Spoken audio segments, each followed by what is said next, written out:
Kasi sa akin regarding dun sa Meta Verified Badge. Actually, yung Meta Verified Badge is ano siya, babayaran mo siya monthly. Parang monthly subscription lang yun kay Meta.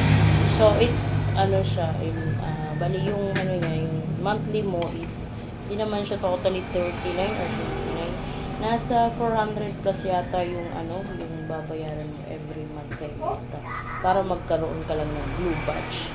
Kasi yung blue badge parang makalakas artista yan, ganun. Parang totoong tao ka, charot. Tapos yung yung parang yung benefits nun is makikita mo siya during your sign up. Makikita mo yung mga benefits doon.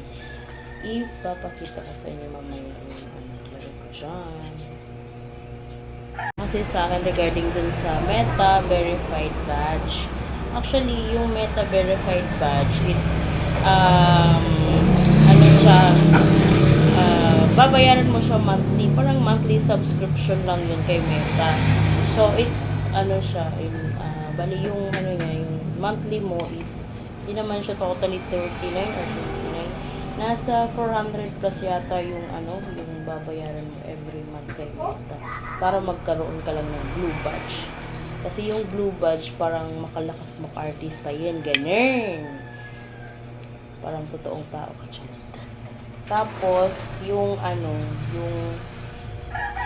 yung parang yung benefits nun is makikita mo siya during your sign up. Makikita mo yung mga benefits doon.